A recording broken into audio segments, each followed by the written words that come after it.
Bom, agora nessa parte do vídeo vamos falar sobre radianos, tá? Então aqui na apostila ela traz uma definição um pouco confusa, né?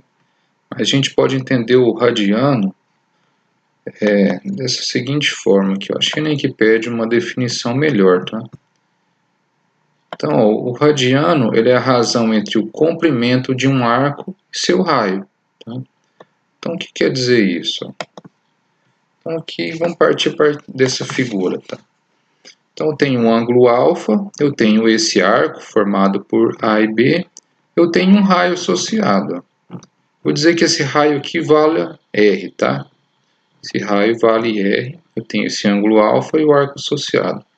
Então eu digo o seguinte, ó, eu digo que um radiano ele vai ser igual ao arco, tá? Quer dizer, eu digo que o ângulo vai ser igual, né? Alfa, né? O ângulo alfa ele vai ser igual a 1 radiano. Então, radiano é essa medida do ângulo, tá? Então, o ângulo alfa ele vai ser igual a 1 radiano. Isso significa o quê?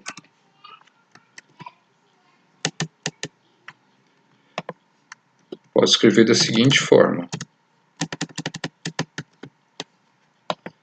Lembrando que eu disse o quê? Que esse raio vale R, né? Então, se deu 1 ali, isso aqui pode ser R dividido por R, certo? Então, posso dizer que o ângulo alfa, né, é igual ao raio dividido por raio radiano. Esse rádio é a abreviação de radiando, tá? Então, quando um radiando ele vai ser a razão entre o comprimento e o raio, tá? Então, quando o comprimento do arco, né, foi igual ao raio, então você vai ter exatamente um radiando. Caso contrário, o que você vai ter? Vamos supor o seguinte, que o comprimento do raio seja L, tá? Então, do ponto A ao ponto B vale L, e o raio aqui é R. Então ficaria assim, ó, L sobre R radiando, tá? Que é o que está aí na apostila, ok?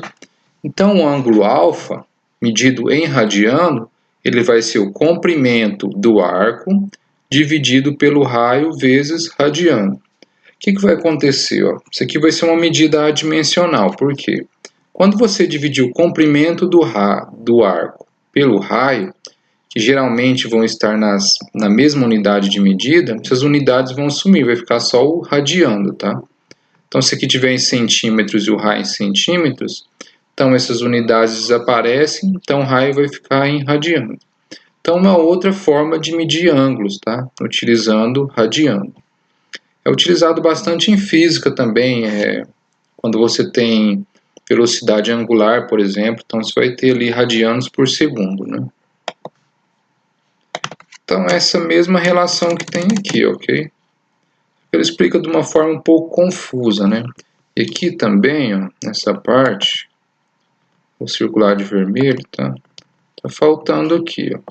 Aqui o certo seria sendo, né? L e R, né? Faltou um L aqui, né? Você pode escrever L, né? Sendo L e R, né? Sendo L e R. No lugar do R você coloca isso, sendo L e R os comprimentos dos arcos, tá? Na forma que está a apostila, errou mais uma vez aqui, né? Agora, quando você pensa na circunferência inteira, o que você tem, ó? Então, a circunferência inteira, como que você mede o comprimento dela? É 2π vezes o raio, certo?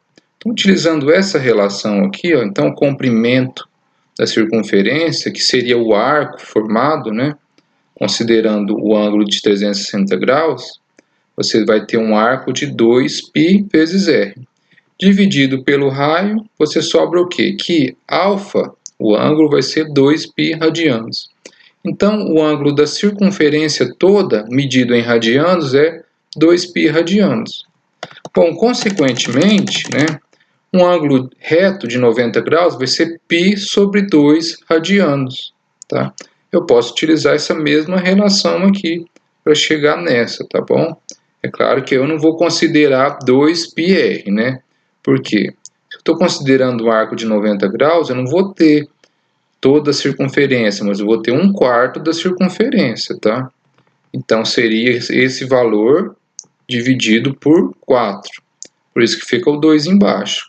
2 dividido por 4 dá 1/2, né? Então, vai ficar 1/2. O R vai cancelar com o R, porque vai dar 1, né? E o π vai ficar aqui no denominador. Da mesma forma, você consegue achar esses outros resultados. Para um ângulo reto, um ângulo de 180 graus, dois ângulos retos, né? Ou um ângulo raso, 180 graus. Então, vai ser só π radiando, tá? 270 graus, 3π sobre 2 radianos. E 360 que a gente já viu, 2π radianos. Esses valores eles vão ser muito utilizados quando formos estudar o ciclo trigonométrico, tá? Então, fiquem atentos a esses valores, agora vocês já sabem de onde eles vêm, né? Que é a partir do comprimento de uma circunferência, tá? De raio R, tá? Aqui tá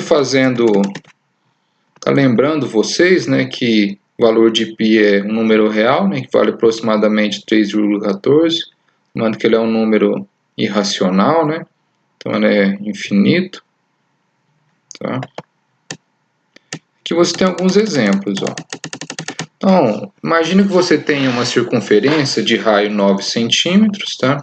E diz o seguinte, que o seu arco, um determinado arco, vale 10,8 centímetros. Quer saber, esse arco está associado a qual ângulo, né? Esse é o ângulo alfa. Então, utilizando aquela relação que a gente acabou de obter, então alfa ele é igual a L dividido por R, tá? Qual que é o meu L? O comprimento do arco, que vale 10,8 centímetros. R é o raio, tá? Que vale 9, ok? Então, basta eu dividir 10,8 por 9, que dá 1,2 radianos. Então, ela tem o seguinte, ó. Se o meu arco tivesse exatamente 9 centímetros, quanto que seria o meu ângulo alfa? Teria que 9 dividido por 9, então seria 1 radiando, que é a definição de radiando, tá? Então, como meu arco é um pouquinho a mais que o ângulo, né? 1,8 centímetros, quer dizer, desculpa, como meu arco é um pouquinho maior do que o raio, né? 1,8 centímetros maior do que o raio, então ele vai ser 1,2 radianos, tá? A gente tem um outro exemplo, ó, só que aqui tem que tomar um certo cuidado, tá? Que aparentemente, né, se trata do mesmo problema, né? Em ambas as figuras você tem um ângulo, você tem um raio, você tem um arco. Aqui mesma história, você tem um ângulo, o raio e o arco. Só que o que acontece aqui, o ângulo está em graus, tá?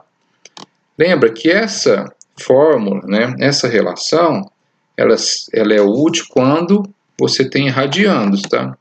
Você tem graus e você pode utilizar a regra de 3. Como que você faz, então? É simples. O objetivo aqui é o seguinte, você quer achar esse arco X, tá? Conhecendo o ângulo e conhecendo esse raio. Apesar dessa semirreta passar para cá, você está considerando o que? Esses pontos de intersecção aqui, tá? Então, seria esse ponto aqui e esse ponto aqui, ok? Está considerando aqueles pontinhos ali. Então, o que você faz, ó? Regra de 3, tá? Então, você associa que o x, né? O x está associado ao comprimento da circunferência, né? 2π sobre r. E o 30 graus está associado aos 360 graus. Você poderia fazer o inverso aqui, né? Na verdade, ele fez invertido. A gente começaria assim, né? X está associado a 30 graus e 2πr está associado a 360. Mas no final das contas vai dar o mesmo, tá?